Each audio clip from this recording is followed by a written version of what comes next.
Waalaikumsalam. Silakan. Yang Ustaz Said Ismail dulu ni beberapa orang dia apa ni menyanyi kan.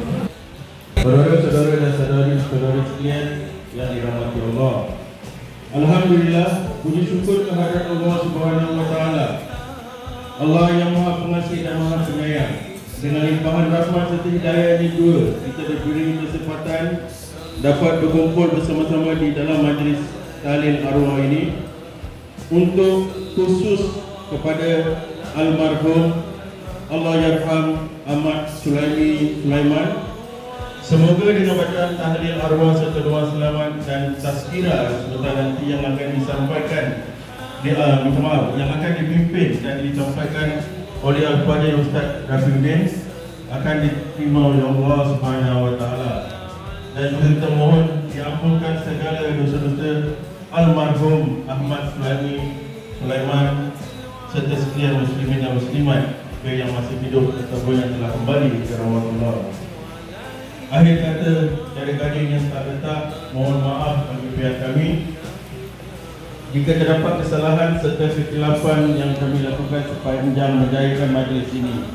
Hal ini memang tidak dapat terjadi semata-mata akibat keterbatasan ilmu dan pengalaman yang kami miliki. Saya akhiri kalam. Al-haqqu min rabbikum. Wassalamualaikum warahmatullahi wabarakatuh. Dengan ini saya menjemput Encik Herman Yusof untuk menyampaikan kata berkata. Silakan.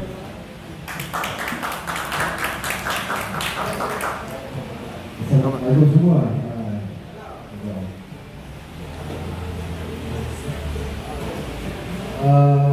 Program ni waktu majlis tahlil untuk saudara kita kami dan juga kesempatan kita untuk membuat doa selamat untuk kampung baru kita yang mati, ya.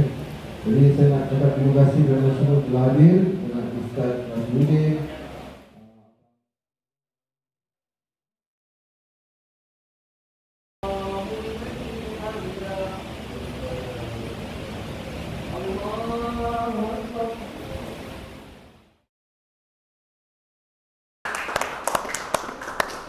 Kita ingin menjemput Ustaz Rafiuddin dengan moderator untuk membuat sikit pasal Betul gambar. Bismillahirrahmanirrahim. Assalamualaikum warahmatullahi taala wabarakatuh. Waalaikumsalam. Alhamdulillahi rabbil alamin. Wassalatu wassalamu ala asrafil anbiya wa mursalin sayyidina wa maulana Muhammadin wa ala alihi wa sahbihi ajma'in. Allahumma salli ala Sayyidina Muhammad wa ala ali Muhammad. Terima kasih kepada tuan rumah yang menjemput, biker semua. Alhamdulillah, dengan nikmat dan kurnia Allah Ta'ala kita dapat berkumpul di sini bersama-sama untuk mengajukan majlis tahlil ramai-ramai untuk Allah yarham.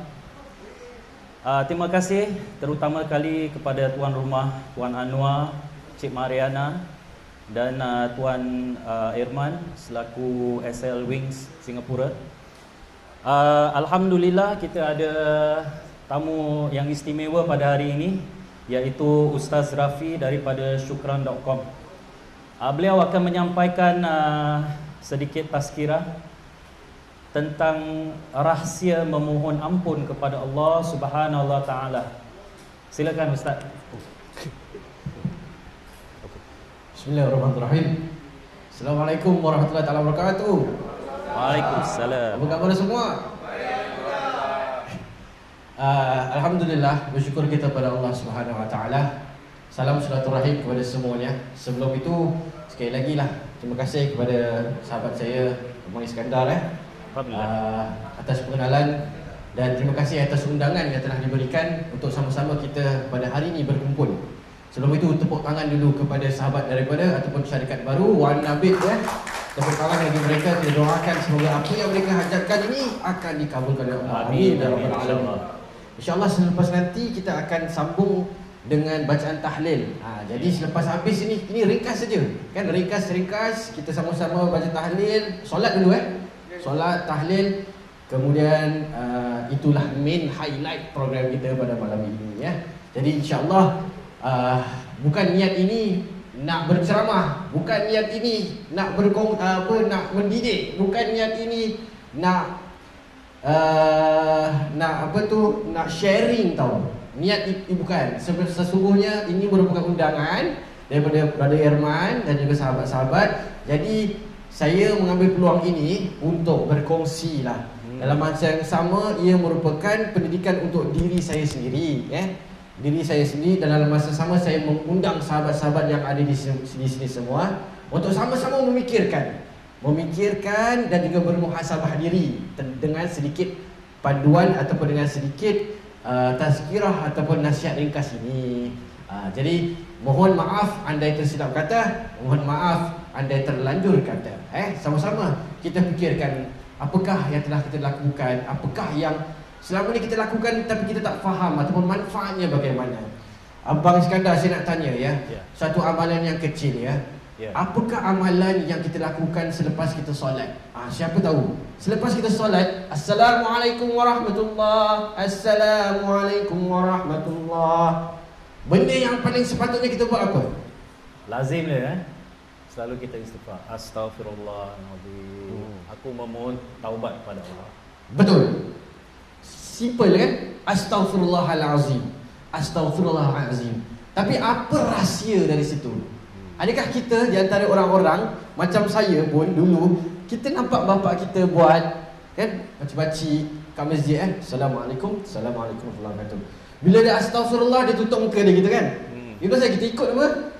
Kan? That's the reason. Macam gitulah. Betul tak? Itu yang amalan yang sepatutnya dibuat.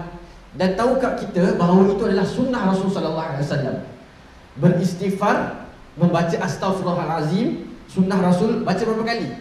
3 kali. 3 kali. The most simplest thing to do lepas solat. Assalamualaikum warahmatullahi wabarakatuh. Assalamualaikum warahmatullahi wabarakatuh. Astaghfirullahalazim. Astaghfirullahalazim. Astaghfirullahalazim. Maksudnya adalah aku memohon keampunan kepadamu ya Allah. Aku memohon keampunan. Simple, boleh hafal. Astaghfirullah. Cuba amalkan itu. Yang betul Ustaz. Senang, tapi boleh kita istiqamah tak? Macam mana nak kita istiqamah? Kita kena tahu rahsia dia, kenapa kita perlu lakukan itu. Alright. Apa yang patut kita lakukan selepas solat adalah berzikir. Allah SWT dalam ayatnya, itu kita boleh bincangkan lain hari. Selepas faidah qadaytumus solah, lepas kamu lakukan solat, kamu perlu berzikir. Itu kata Allah. Sama ada berdiri, berduduk ataupun waktu tengah baring. Ini bermaksud kepentingan untuk kita melakukan zikir ini. Zikir dia apa? Antaranya adalah baca astaghfirullah. Itu yang paling simple, 3 kali sahaja ya. Astaghfirullah. Kemudian ini dia, apakah rahsia di sebalik bacaan ini? Nak sama-sama kita kongsi boleh? Mesti ya. 5 minit je lah insya-Allah Mesti nak share. InsyaAllah, moga apa yang kita nak sama-sama kongsikan untuk diri kita ni jadi satu panduan untuk kita, untuk kebaikan diri kita semua ya. Jadi rahsianya dan penerangannya terdapat dalam surah An-Nuh daripada ayat 10. Nanti boleh cekkan lah. Tapi pendek ceritanya ataupun nak merangkum cerita yang senang fahamnya adalah melalui suatu kisah yang Allah kisahkan dalam Al-Quran. Seorang Nabi yang bernama Nabi Nuh AS. Nabi Nuh, siapa kenal Nabi Nuh? Cantik. Dipersilakan Puan Mahir untuk menerangkan lebih lanjut. Jadi Nabi Nuh ni antara mukjizat dia, kita pernah dengar cerita Nabi Nuh tentang bahtera dan sebagainya kan? Ya, antara mukjizatnya lagi satu adalah beliau merupakan manusia, hamba Allah yang wafatnya ataupun umurnya begitu panjang sekali. Siapa tahu berapa usianya? Kita ada jawapan yang pertama daripada Cik Minhad, 900. Anda yakin dengan jawapan itu? Jawapannya 950 tahun mengikut pandangan atau pendapat kebanyakan ulama. Ada juga yang mengatakan 1000 tahun yang lebih. 1000 lebih lah maksudnya. Jadi 950 banyak kan? Pada sepanjang 950 tahun itu kehidupan Nabi, iaitu Nabi Nuh AS, beliau berdakwah kepada masyarakat pada waktu ketika itu. Bayangkanlah kita antara orang-orang yang berdakwah Beliau berdakwah dengan satu perkara je dia akan suruh tau. Contoh macam Nabi Nuh jumpa Iskandar, Nabi Nuh akan cakap satu perkara. Nak dengar Allah yang takdirkan terima masuk Islam ataupun tidak. Yang dikatakan dalam surah Nuh ini, apa yang Nabi Nuh buat adalah menyuruh seorang itu ataupun menasihatkan seorang itu memohon ampun kepada Allah SWT. Itu je. Qul tastaghfiru rabbakum. Baca ataupun lafazkan astaghfirullah. Itu yang Nabi Nuh suruh. Nabi Nuh suruh sesiapa ataupun umat beliau pada waktu itu untuk lafazkan astaghfirullah je. Itu je, satu word je, astaghfirullah. Sepanjang 950 tahun. Apa rahsianya? Rahsianya terdapat 6 faedah daripada membaca astaghfirullah ini. Faedah yang pertama, qultu astaghfirullah lakum innahu kana ghaffara. Andai kata kita mengamalkan ini, yang pertama adalah Allah SWT akan mengampunkan dosa-dosa kita. Straightforward ya. Kita mohon ampun pada Allah SWT. Allah SWT sebagai yang menciptakan kita dan menyayangi kita akan mengampunkan dosa kita. Itu yang pertama. Niat kita setakat baca astaghfirullah je tahu. Yang kedua adalah Allah Subhanahu Wa Taala akan menurunkan hujan yang mencurah-curah dari langit. Itu bermaksud segala apa yang Allah SWT berikan kepada kita akan membawa berkat dan barakah. Barakah ni kalau kita ada, kita akan tenang dan jiwa kita akan senang. Barakah, you all pun faham lah kan? Itu yang kedua. Yang ketiga, Allah Subhanahu Wa Taala mengatakan bahawa Allah Subhanahu Wa Taala akan berikan harta yang banyak. Harta yang banyak. Yang ketiga, harta yang banyak. Bayangkan, kita cuma cakap apa tadi? Kita cuma cakap astaghfirullah kan? Kita mohon ampun kepada Allah SWT. Kita tak tahu, kita tak minta pun yang benda lain. Kita cuma minta ampun kepada Allah. Allah SWT akan mengampunkan. Allah SWT akan kasih kita berkah. Allah SWT akan, yang nombor 3 tadi iaitu Allah SWT akan memberikan kita harta. Yang keempat, di dalam Al-Quran ini juga, dalam ayat yang ke-10 ini, Allah SWT akan berikan keturunan, anak-anak sebagai sumber rezeki. Dah 4. Yang kelima, Allah Subhanahu Wa Taala akan memberikan kebun-kebun syurga. Kebun-kebun syurga ni kalau kita translatekan untuk fahaman kita, ia akan menjadikan satu perasaan ataupun sifat keamanan. Kebun yang cantik kan. Kalau kita tengok kebun itu sebuah nikmat. Dan kita translatekan dia akan menjadi satu benda yang aman untuk diri kita. Jadi Allah SWT kasihkan kita keamanan.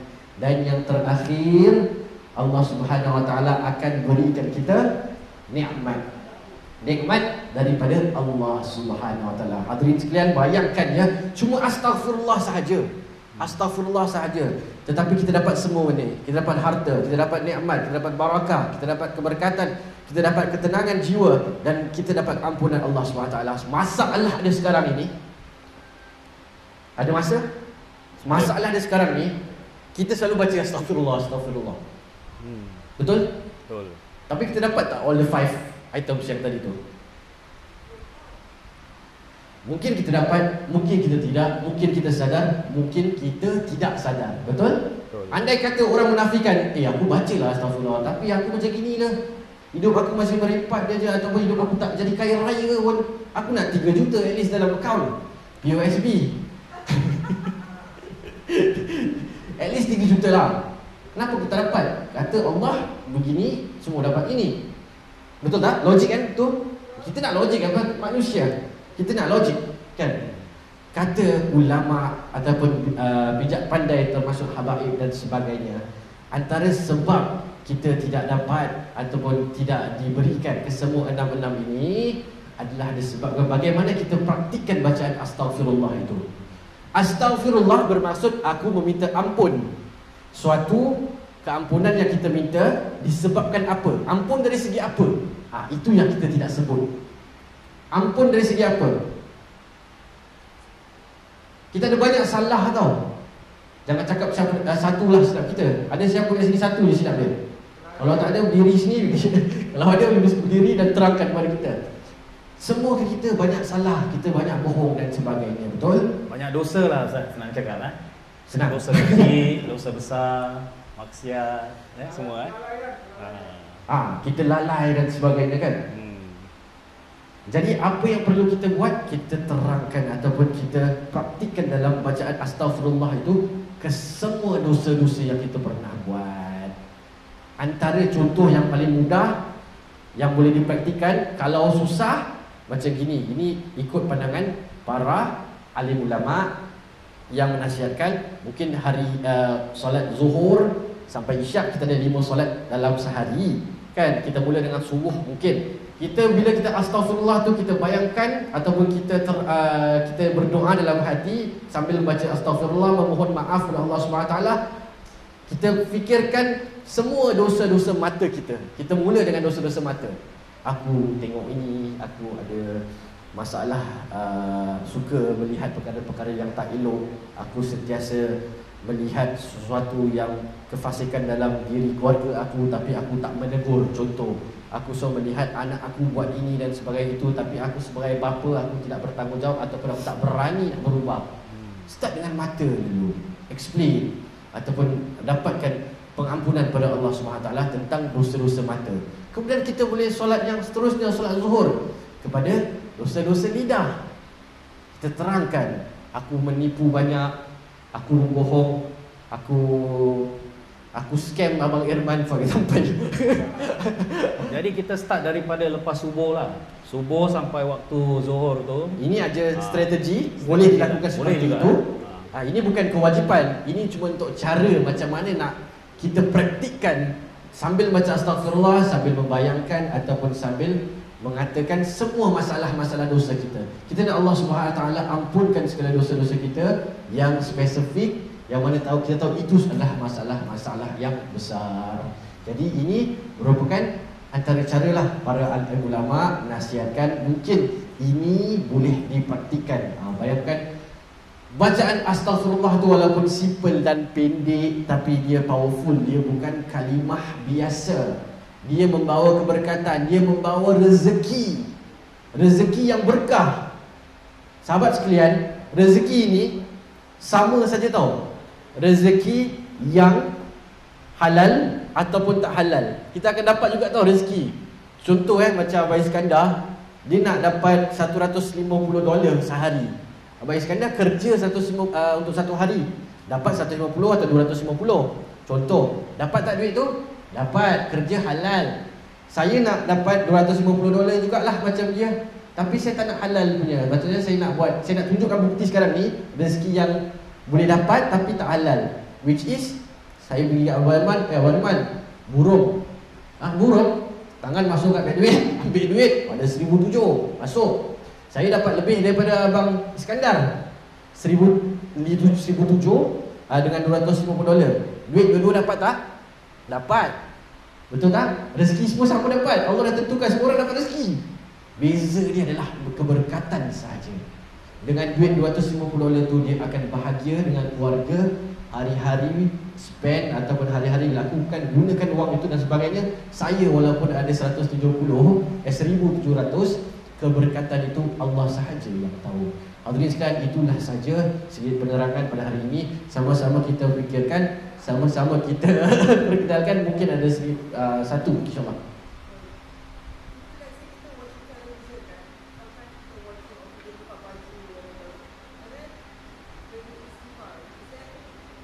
Yes, saya terlupa juga nak explainkan tadi. Allah SWT suruh kita istighfar. Allah SWT suruh kita zikir. Itu zikir. Zikir itu adalah istighfar. Zikir itu adalah istighfar. Mana istighfar part of zikir. Apabila Allah SWT suruh kita zikir selepas solat, sama ada duduk ataupun berdiri ataupun baring, itu bermaksud apa tahu? Walaupun kita lepas solat, selalunya kita lepas solat, kadang-kadang kita ada hal, betul? Kita tak boleh dah duduk dekat tengah solat. Kita ada hal, kita berjalan, kita berdiri, tak mengapa. Apa-apa sahaja perlakuan tu boleh buat.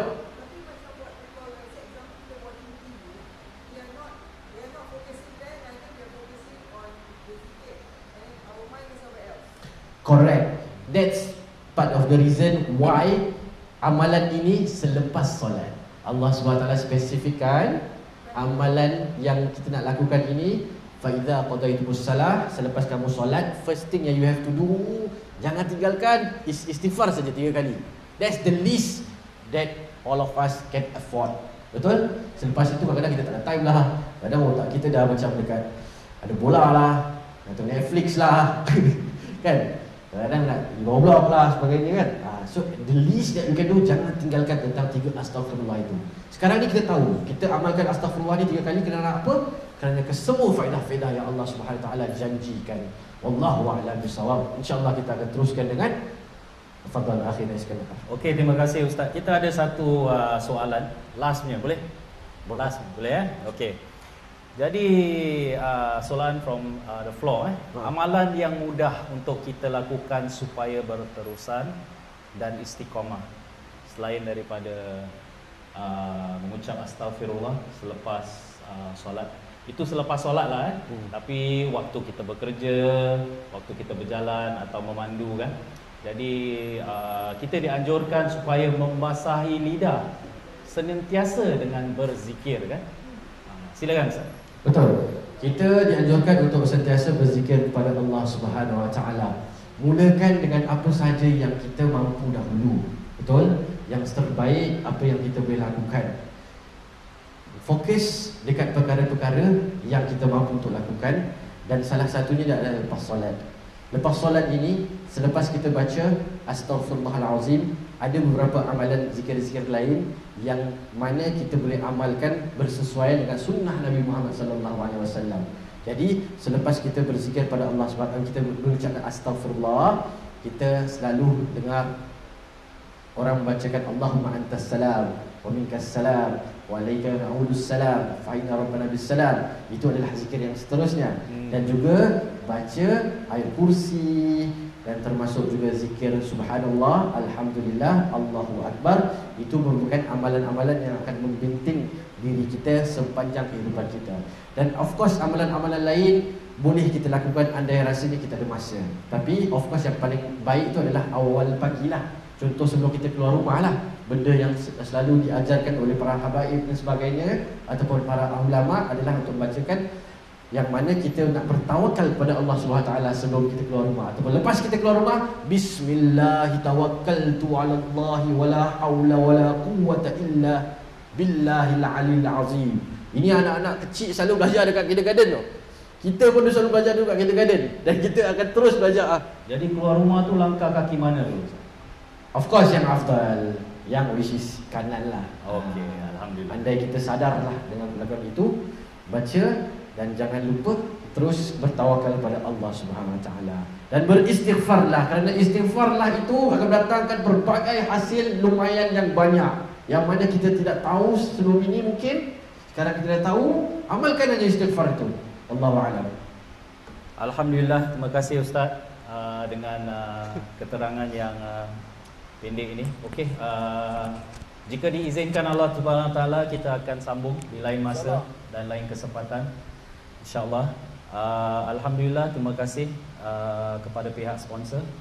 Dan wabillahi taufiq wal hidayah. Wassalamualaikum warahmatullahi ta'ala wabarakatuh. Waalaikumsalam warahmatullahi wabarakatuh.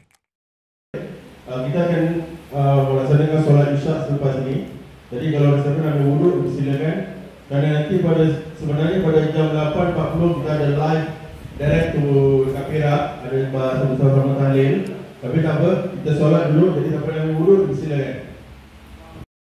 روح المرحوم شيداح بن حجي غني ولا روح المرحوم حجا حليمة بنت شرم وإلى روح المرحوم حجا أسمع بنت منصور وإلى وفوش مرفوعا الذين أنعمت عليهم من النبيين والصديقين والشهداء والصالحين كنتم صادقين ما يقولون إلا صيحة واحدة تأخذهم وهم يخصمون فلا يستطيعون توصية ولا إلى أهلهم يرجعون ونفخ في الصور فإذا هم من الأجداث إلى ربهم ينزلون قالوا يا ويلنا من بعثنا من مرقدنا هذا ما وعد الرحمن وصدق المرسلون إن كانت إلا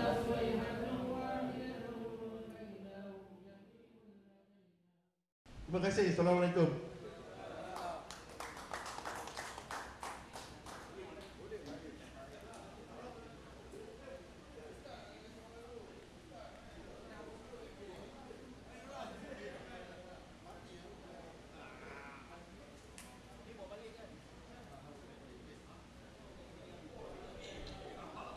Sila makan makan